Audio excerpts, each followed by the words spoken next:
Welcome to Nomads of the Noetic with Trace Pirtle and Randel Brown. This is podcast number 9. Today we are talking about mindfulness.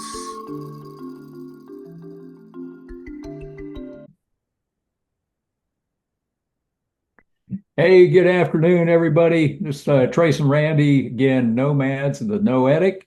Today, we're going to be talking about mindfulness in whatever form or function it comes in. And I know Randy and I have been working on technical issues for about the last half hour. So this might actually be a very appropriate topic for us today. And maybe some of you have had technical issues with the computer or with internet, and who knows, maybe mindfulness would be a good technique to get us calmed down. Randy, what's your background with mindfulness? I know you had been involved with Buddhism, and there's some connections there. Yeah, Trace, there are some connections, and I think that our experience over the last few minutes. I read something this morning about we should be concerned about what's happening now because it's all that exists. The past is no longer, and the future is yet to come. And the only thing that's really here is what's happening in this very moment. And I just expressed to Trace as I was trying to get my computer to pick up a microphone and a camera. Just expressed to him that a little bit of frustration and that I'm usually pretty good at figuring things out, but I can't figure out things quickly. So in the moment, that's when it pays off to be mindful, would be one term for it. But I think mindfulness may be a misnomer, Trace. I do think about it in lots of different ways. I think we throw that term around a lot, and I think it's misused. I think it's overly used. Yeah. I think some people have a definite thing in mind when they talk about mindfulness, whether they've discovered that in a definition at a New Age bookstore or in something else they've read, or even if they've discovered it through their study of Buddhism or any other particular group that might teach or talk a lot about mindfulness. And I'm not sure our discussion is really about that. Or if it is, at least I think we might want to extend beyond that a bit and talk about, I think what I'd like to talk about is how I practice mindfulness. And I don't mind that term of practice. Right. That I actually like when they apply that to just about anything, because I am a practitioner. No, I'm a practicing human. I'm trying to reach my full potential as a human, as we talked about last week when we were talking about alchemy of human potential. I'm practicing. I'm getting better about lots of things. But when I practice mindfulness, I think for me, it comes out in lots of different ways.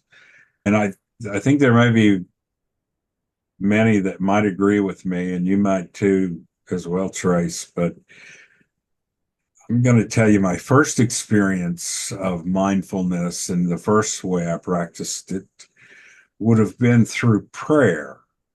Yeah. Would have been my first focused practice of mindfulness. And I think a lot of people practice prayer of some kind.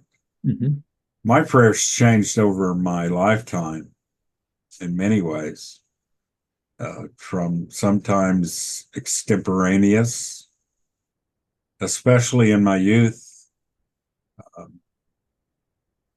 where I had more of a vision of simply pouring my heart out to God. And then at times more formal when it fit my religious practice. And even sometimes now, I think it's more formal in the sense that when I become accustomed or familiar with a prayer, that I can, for instance, say from memory, is it gives me the opportunity to really focus on the meaning of those words as I say them. I was at a funeral event the other day, and the gracious young man who was leading the congregation in this funeral had a bulletin in front of him, as we all did. Anyway, a list of what was going to go on in the service. And in that list actually was the Lord's Prayer was listed there. And by the way, he did a great job, and he had some really wonderful things to say about the individual they were celebrating and some other things he said. But it came time to say the Lord's Prayer together. And he said, we're going to say the Lord's Prayer together. And he said, it's not written down anywhere, so I'll just lead you in saying the Lord's Prayer. I guess he forgot it was in the bulletin or didn't see it in there. And so then he started to say it. And of course, everyone was saying it with him because it was actually written there. But I found that as one of those moments where, especially it was written in front of me, where I could actually focus on what that meant. And a few thoughts went through my mind, not just the meaning of the words, but I had this thought of the number of times that's been repeated by people. That gave me some comfort in that thought, that's been repeated in times of sorrow, in times of joy, over and over and over again. So sometimes I find that even those formalized prayers are an opportunity to really focus and to be mindful. For me, more helpful than just doing it extemporaneously. That would have been my first practice of mindfulness. And I don't know if you have a like example you wanted to talk about, but that would be my first thought when it comes to my mind about mindfulness. Yeah. For me, the whole notion of mindfulness is simply about being aware. And again, regardless of, who a founder was or, who popularized something, whether it's from the 70s, 80s, 90s, or if it was in the 60s and earlier, or if it's going back 2,000 years, it doesn't really matter. To me, it's just about becoming aware of what's going on with me in any state moment. So again, if we look for, I check for the pulse every time I feel that heartbeat. That gives me an opportunity to be aware or to be mindful of what I'm thinking, what I'm feeling, what I'm doing. And to me, it's helpful because it gives you a chance just to center on something that is internal as opposed to something that's external. And so whatever it is that's external that's happening to us, we always have that choice of how do I want to either react to it or stop, breathe, think, and then act. And so, just the mindfulness, a lot of times people are saying, I'm going to just sit with something and I'm going to observe it within and not have any kind of judgment, be very, non-judgmental toward whatever that experience is. Well, that's hard to do.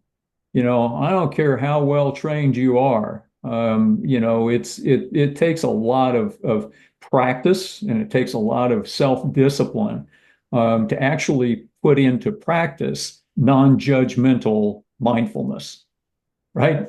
Yeah. And so that's where I kind of default to almost a more pragmatic approach to it.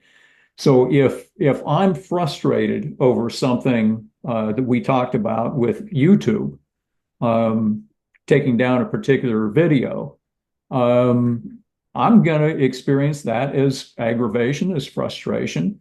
But in that moment, I can't really look at it non-judgmentally, um, because we have ownership. If we have passion for something, and something interferes with that, yeah, we can process it. We can be upset about it, and then we can let it go. But then once we let it go, what do we do? So again, I'll throw out another early practitioner of this thing was Professor Morita, who was a contemporary of Sigmund Freud. Right? So he had a Japanese psychotherapy called Morita therapy, and there were several different key concepts, but one of them were the three principles of Morita therapy. And the first one is to accept your thoughts and feelings uncritically, very similar to mindfulness practice. Second one is know your purpose. And then the third is do what must be done. So you find out through the practice of Morita therapy, a form of mindfulness or form of awareness is regardless of what you're thinking or feeling at the time, you can't control that through your will alone. But if you know what your purpose is and you find it meaningful, you can still go about your business and get it done. In some ways, that's what we're showing right now with this, with this video, is the frustration and the little minor irritants that come with technological challenges can be overcome. Fine. You deal with the irritation and then you go on, you know what the purpose is, and you do another podcast. So to me, this was one of the good examples of, being able to drive through these minor inconveniences. But a lot of people don't see minor inconveniences as minor.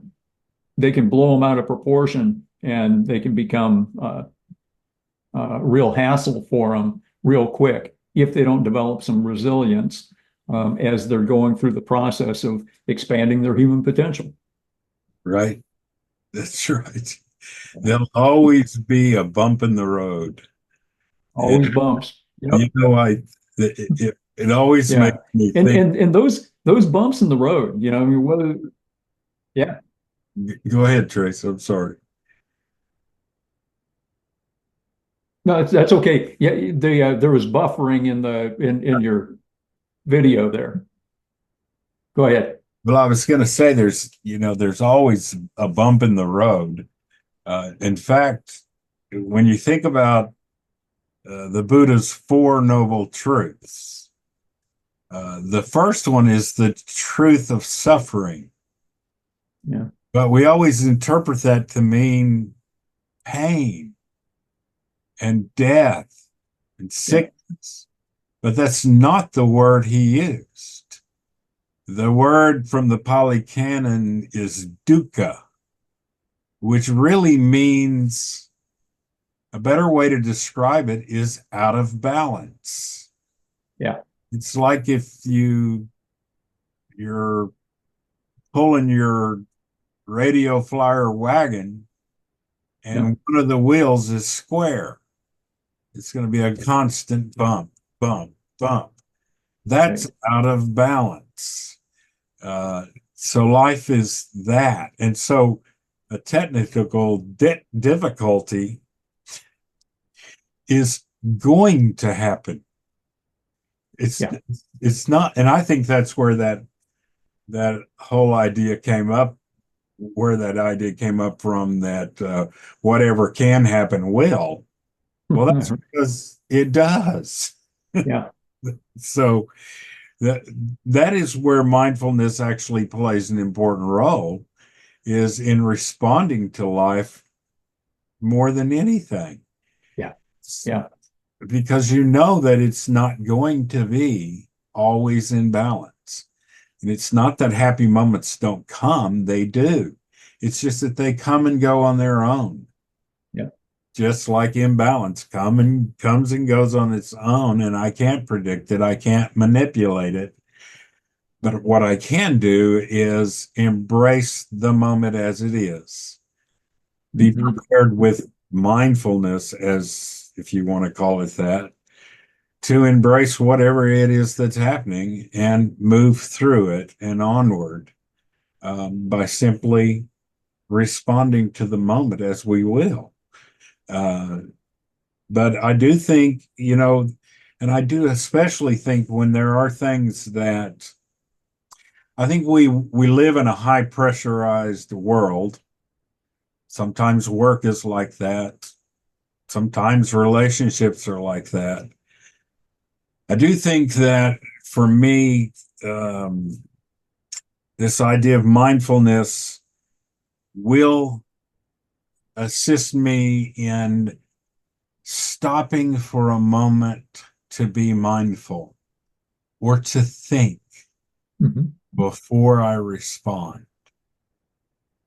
That's where mindfulness, I think, can be helpful for anyone, where you stop for a moment and allow yourself to settle back into that state of accept the world as it comes Mhm.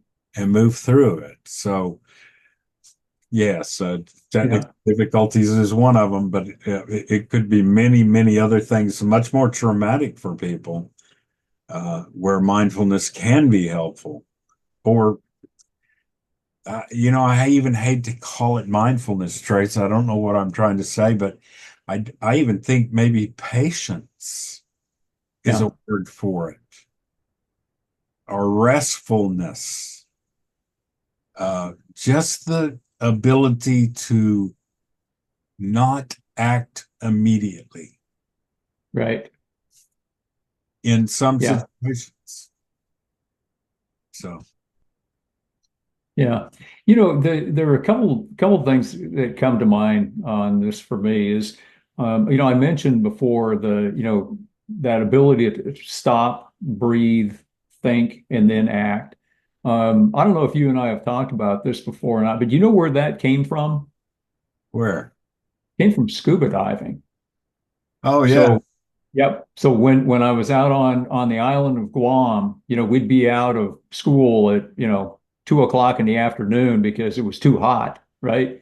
And didn't have central air conditioning in the high school where I was counseling, and so we'd be out there, doing our rescue diver, scuba diver thing. So that's really where I first learned about it. Is when you're down 150 feet and all of a sudden you have a problem with your air, or if you're in training and the instructor comes up and rips off your mask, pulls your regulator out of your mouth, just disorient, kicks up a bunch of silt and stuff. You have to stop, breathe if you can. If you don't have your air, you've got to figure out how to get your air first, and then think, and then act. So it cuts out all of this emotional reaction, that kind of comes from a panic response. So once you learn that you can do that when it truly is a life or death situation, then you can kind of generalize that back into the non-critical world.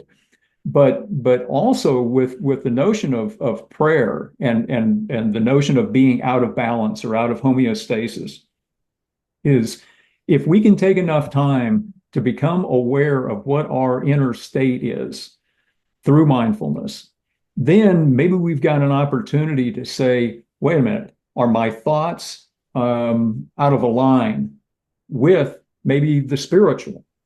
So, or am I feeling something in anger, or whatever that emotion is that out of alignment? Well, from a Christian perspective, what we can match up that inner state with, maybe are the nine fruit of the spirit, or the nine virtues. And one of those is one that you had already mentioned, is patience, right? Yeah. Love, joy, peace, patience, kindness, goodness, gentleness, faithfulness, and self-control.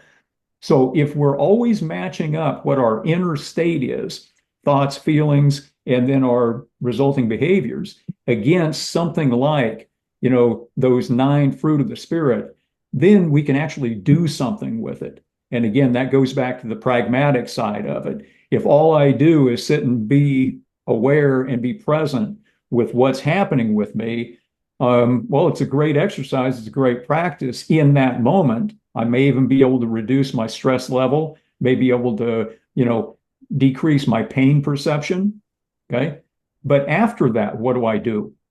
And so again, that goes back to Marita's, approach is do what must be done after you've contemplated, after you've processed everything internally. Then you're in a better position to act, on and with your environment around you. And it just reminds me that I think that I've always naturally practiced mindfulness with a purpose. Yeah. So and I think that's exactly what you're saying. I've utilized mindfulness to guide me through something, not in and of itself just a state to remain in.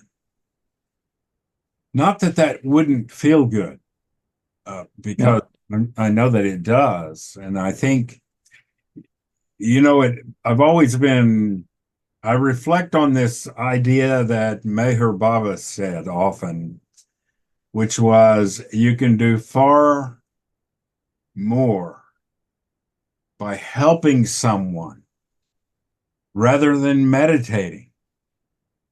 Right. And, I think about that and I think, okay, well, you really don't have to make that choice often. But if you're going to spend all your time meditating, then you haven't spent the time helping others. Yep. So I think that's the point. You can go live in a cave and meditate, but what have you gained or what have you done? Or you could take that energy, that time, that spiritual force, and you can utilize that to help others, and you may have gained the world. Right. So, that is one of the things I think about. I don't think his precaution wasn't about don't meditate. That wasn't the idea behind it. The idea was don't let that be your sole function. Yeah. Do it for a purpose. And like I say, I do think it's fine for people to meditate. I think it's great. I think it helps clear your thoughts. It helps you, I think you mentioned this, it helps you center your being in a way where you can respond functionally to the world. I think there's a lot of things to it. I just don't want that to be all that I do. Right.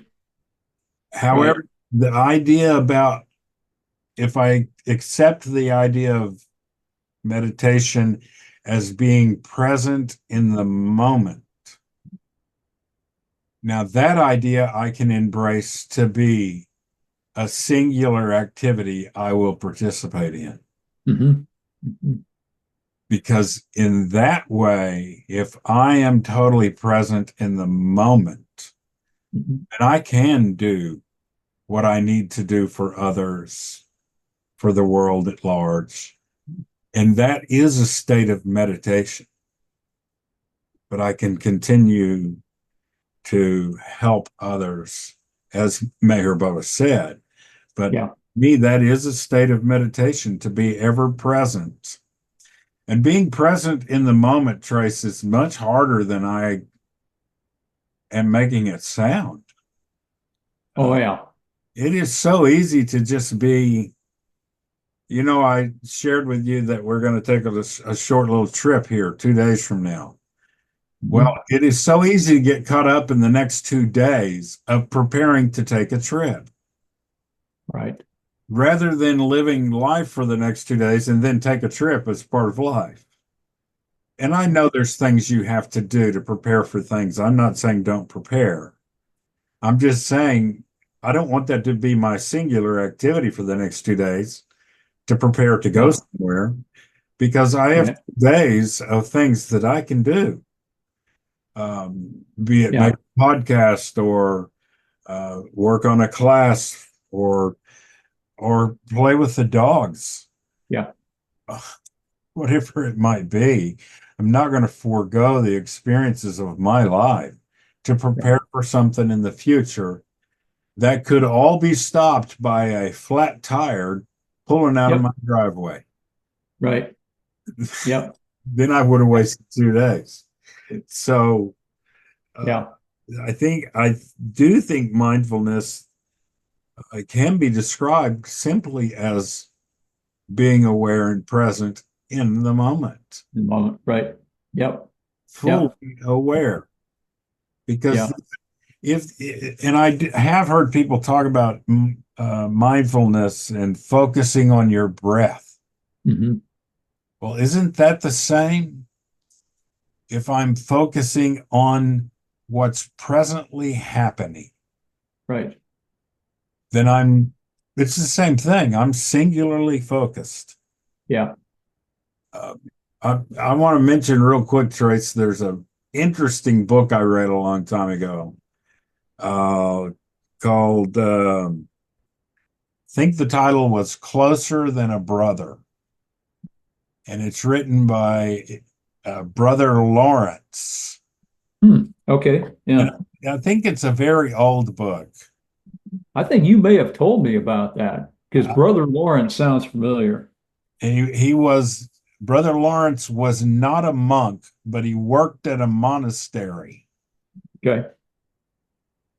I think he was a cook or something. And I think it's, 100 years ago at least, but I don't know how long ago.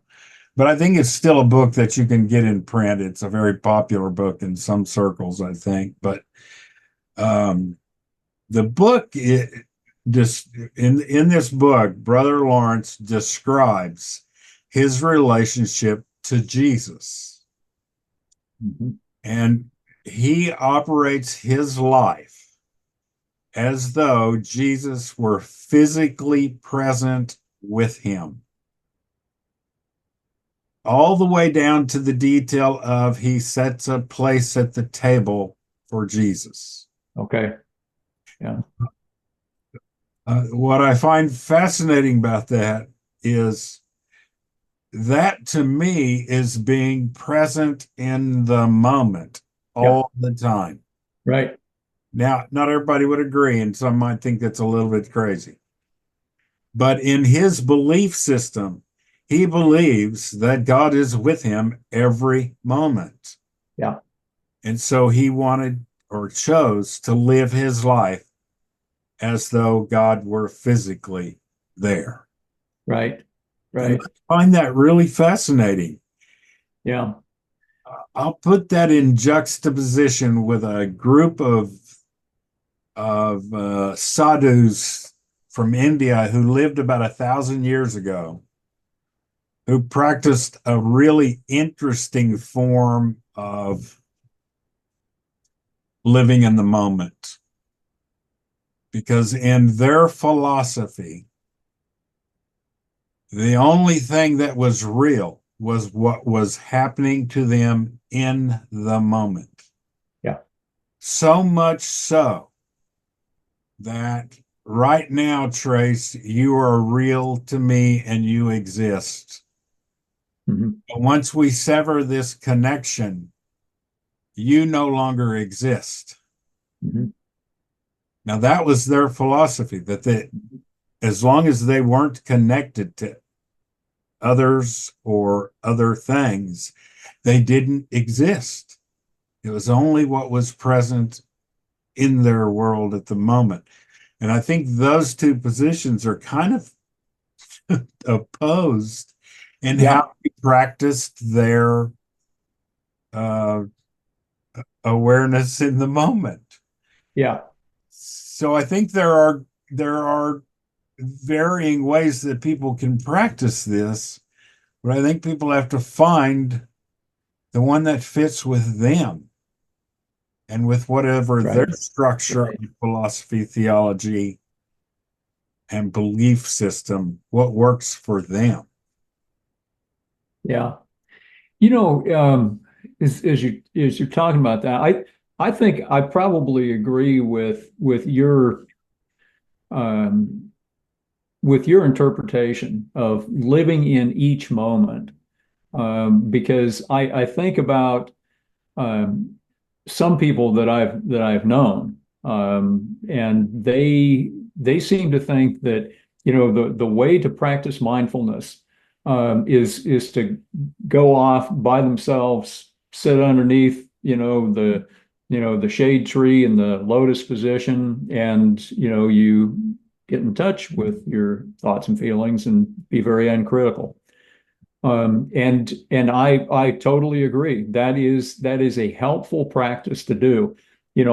Even though everything that I've done has been more extroverted, university professor, anytime we do conference, anytime you work with a group, it's all about being an extrovert at the time. Doing this to a certain degree, a podcast is something inherently extroverted. But when I need to recharge my batteries, I need to be by myself. I need to be the one, in the lotus position underneath the bow tree, right? And being by myself. But if I'm actually trying to do something as a practice that is going to generalize and help me in stressful moments or in painful moments, or in good moments, it doesn't matter. I've got to be able to practice that in the moment. So I can't just take and learn to be mindful and to shut out all of the distractions of the world when I'm by myself. I have to be able to do that when I'm in the middle of traffic in San Antonio, Texas, and somebody has just cut you off. Doesn't mean that you don't react to it, because otherwise you get into an accident. But at the same time, it's like the old saying, you train the way that you want to fight.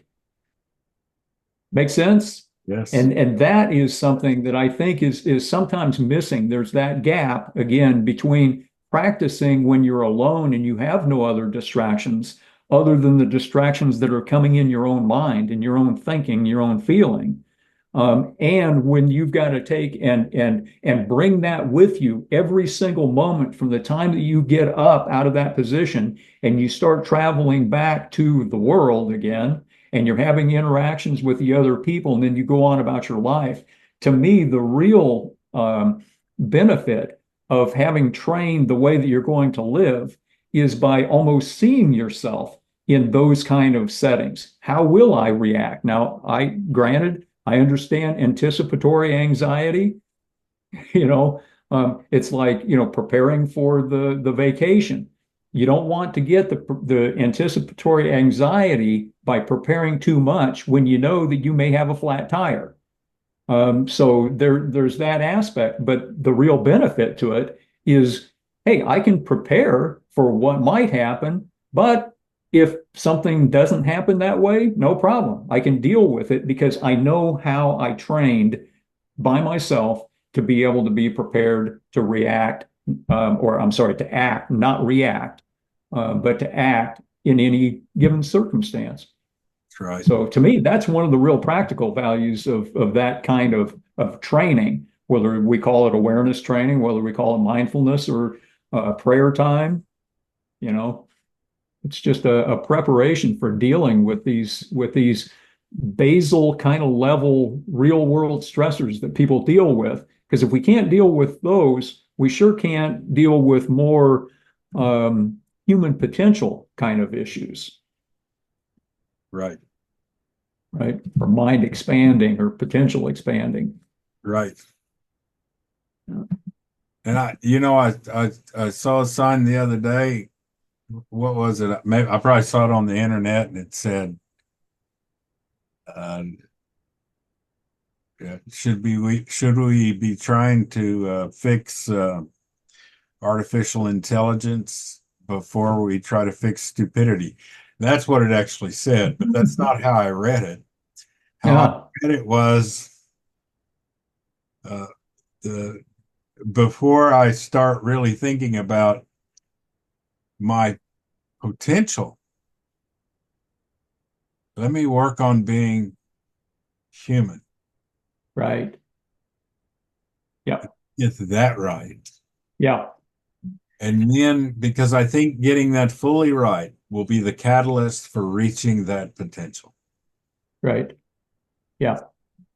So Yeah, maybe, I think that, yeah, your point is really well taken because, even if we look at the potential prospective clients that we've got, human potential clients, to me, there are those four prerequisites that someone has to bring in before I'm interested in working with them.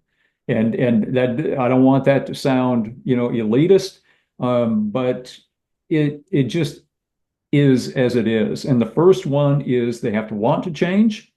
Second one is they have to believe. We've talked about this, right? They have to believe that they can change with help. The third, they've got to be committed to making those changes. And then the fourth one is that moral compass.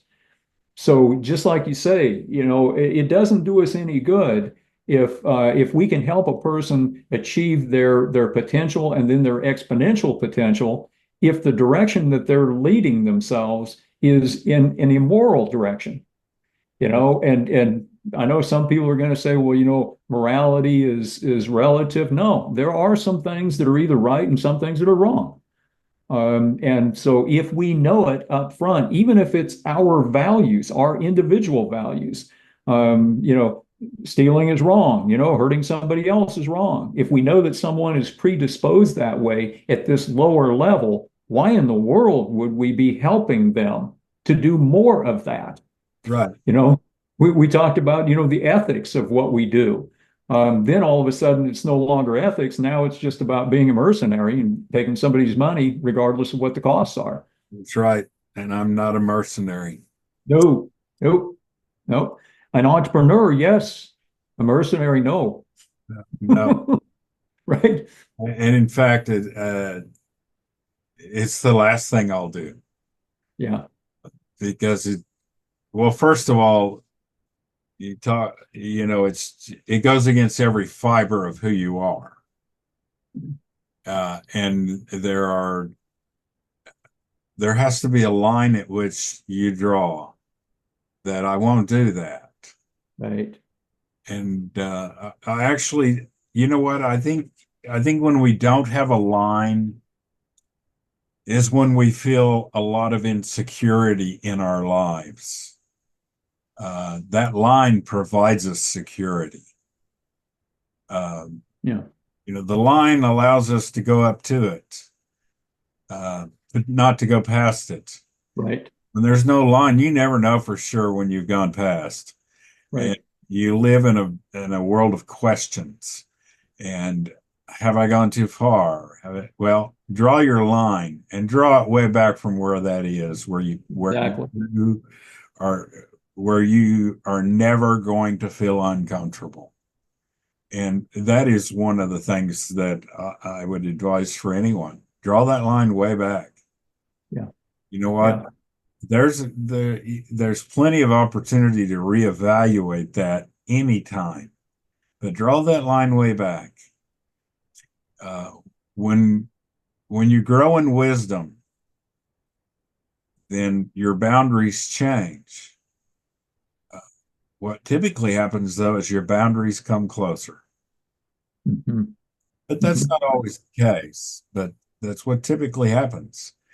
Um, but what I can assure people is as you grow in wisdom, your boundaries will become balanced with you. Mhm.